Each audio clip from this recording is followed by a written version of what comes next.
Global electricity review 2024 के अनुसार कौन सा देश 2023 में जापान को पछाड़कर दुनिया का सबसे बड़ा सौर ऊर्जा जनरेटर बन गया है? फटाफट से बताएं।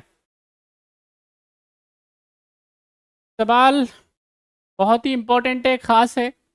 आपको थोड़ा सा क्या है,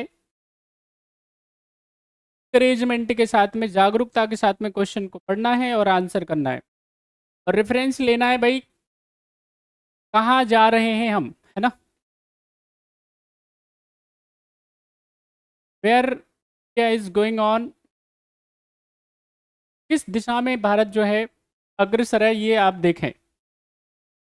देखिए, वर्तमान में ऊर्जा जरूरत जो है, एनर्जी की जब हम बात करेंगे, पहले तो आप ये समझिए, एनर्जी जो है तो याद रखना है। ऊर्जा की जब हम बात करेंगे तो ये स्टेट लिस्ट का, आप मुझे पहले बताना सारे बच्चे, फिलहाल मैं आपको इसको बता देता हूँ। ये कंकरेंट लिस्ट का क्या है, विषय है। समवर्ती सूत्र का क्या है, याद रखना है, ऊर्जा विषय है। इसका मतलब क्या होता है, केंद्र और राज्य दोनों से क्या कर सकते, कानून बना सकते हैं। अब ऊर्जा बहुत ज़रूरी है भाई, ठीक है कि नहीं। हर जगह पे लगातार आप एनर्जी के बारे में बात कर रहे होंगे, सुन रहे होंगे, ठीक है कि नहीं। हमारे देश में चुनाव का माहौल है, अलग अलग जगह पे अलग अलग अनाउंसमेंट करी जा रही हैं, ठीक है कि नहीं। कोई पॉलिटिकल पार्टी करी 200 यूनिट फ्री देंगे, कोई कह रहा है 300 यूनिट फ्री देंगे, अलग अलग बातें चल रही हैं। तो यहाँ पे क्या है, एनर्जी हमारे लिए बड़ी ज़रूरी है ना, एसेंशियल है।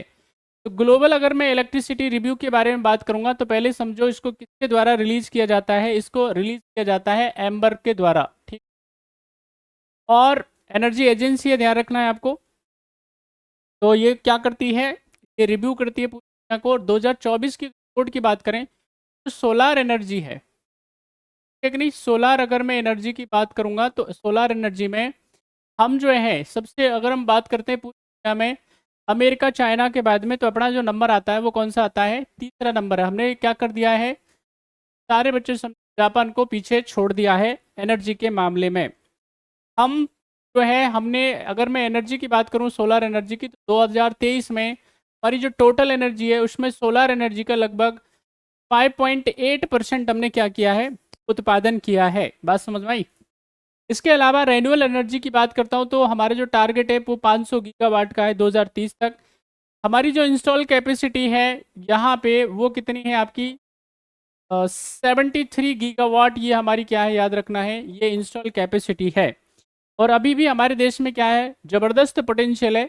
और इसी को ध्यान में रखते हुए क्या किया जाता है, 2015 में, 2015 में, अगर आप जानते हो सारे बच्चे, तो ISA बनाया गया था, इंटरनेशनल सोलर अलायंस।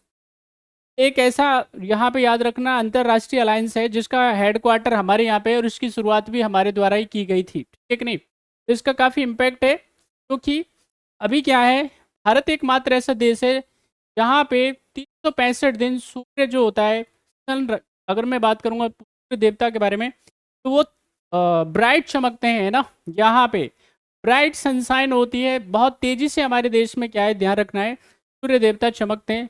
सूर्य भगवान की हमारे ऊपर बड़ी विशेष कृपा है ना। पूरी दुनिया में केवल भारतीय ही है, भारत ही है जो क्या कर रहा है, सूर्य भगवान को सूर्य देवता मान करके उनको क्या किया जाता है, ठीक है कि नहीं, उनको जल अर्पण किया जाता है। सूर्य देवता के संबंध में क्या है, बड़ा सम्मान व्यक्त किया जाता है। करोड़ों भारतीय क्या करते हैं, सुबह सुबह जो है उनको सूर्योदय से पहले पहले क्या किया जाता है, उनका स्वागत किया जाता है, उनका वेलकम किया जाता है, तो अर्घ दिया जाता है ना। गायत्री मंत्र जो है वो सूर्य भगवान के लिए ही क्या किया जाता है, अर्पित किया जाता है। ये क्या करता है, आपको मानसिक रूप से और शारीरिक रूप से क्या करता है, स्वस्थ करने का काम करता है गायत्री मंत्र। आप सारे बच्चों को याद होगा, जब भी आप क्या करते हो, भगवान सूर्य को अगर जल अर्पण करते हो, अर्घ देते हो, तो गायत्री मंत्र बोला जाता है। और गायत्री मंत्र बोलने के साथ में क्या होता है, आपको अच्छी बुद्धि मिलती है और क्या मिलता है, आपको स्वस्थ शरीर मिलता है।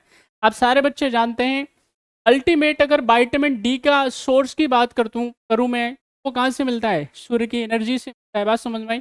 तो यहाँ पे ध्यान रखना है, तमाम बातें हम जिस पे कर सकते हैं, चर्चा कर सकते हैं, लेकिन फिलहाल तो सोलार एनर्जी पे ही रहना है। इंडिया पहला, ध्यान रखना है, तीसरे नंबर पे आ गया है। अगले सवाल का आंसर करो। आपको बताना है जीएसटी अपीलीय प्राधिकरण या न्यायाधिकरण के पहले अध्यक्ष कौन है, फटाफट से बताएं।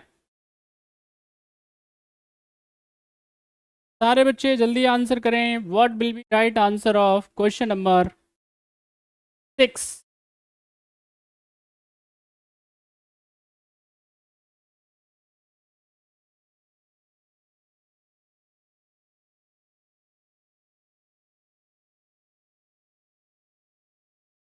Who is the first chairman of GST appellate tribunal? Answer करें। Justice Sanjay Kumar Mishra, justice Sanjay Kumar Mishra retired, और जस्टिस रमेश गुप्ता, जस्टिस राजेश सिंह। क्या है सही आंसर?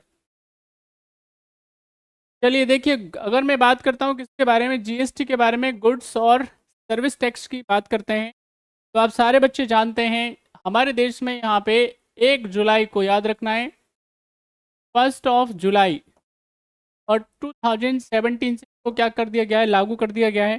ठीक है कि नहीं? जीएसटी क्या है? एक इनडायरेक्ट टैक्स है। जीएसटी क्या है? एक इनडायरेक्ट टैक्स है जो क्या लगता है, फाइनल गुड्स और सर्विसेज पे लगता है। ठीक है कि नहीं? अंतिम माल और सामान पे लगता है। ठीक है कि नहीं? गुड्स और सर्विस टैक्स बोलते हैं। ये क्या है? एक एकीकृत टैक्स है। इसने क्या कर दिया, जितने भी इनडायरेक्ट टैक्स हुआ करते थे पहले, अप्रत्यक्ष कर हुआ करते थे, सबको क्या कर दिया है, मर्ज कर दिया है। कई चीज़ों को जीएसटी से बाहर रखा गया है जो काफ़ी इंपॉर्टेंट है।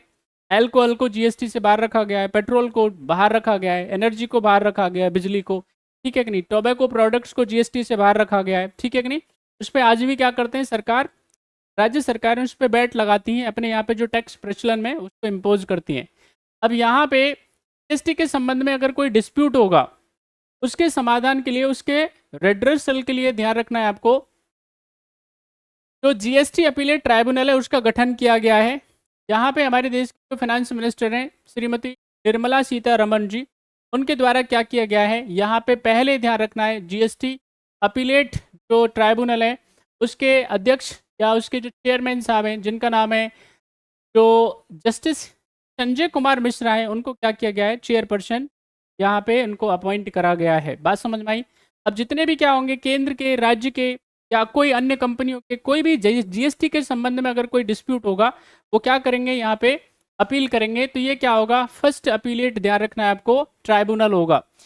अच्छा, जब भी ट्राइब्यूनल्स की बात करते हैं, हमने कुछ दिन पहले ही ट्राइब्यूनल पे चर्चा करी थी, ये क्या होते हैं, क्वासी जुडिशियल बॉडी होते हैं। क्या होते हैं? ये क्वासी जुडिशियल बॉडी होते हैं। अब क्वासी जुडिशियल बॉडी का मतलब क्या होता है, अर्ध न्यायिक निकाय होते हैं। इसका सीधा मतलब इनके पास में कोर्ट की पावर्स होती हैं। बात समझ में आई? इनके पास में क्या है, सिविल कोर्ट की शक्ति होती है। ठीक है कि नहीं? ये क्या कर सकते हैं, किसी को समन कर सकते हैं, बुला सकते हैं। ठीक है कि नहीं? तो ध्यान रखना है, इसमें गलती आपको नहीं होनी चाहिए। सही जवाब इसका क्या होगा, B is the right answer.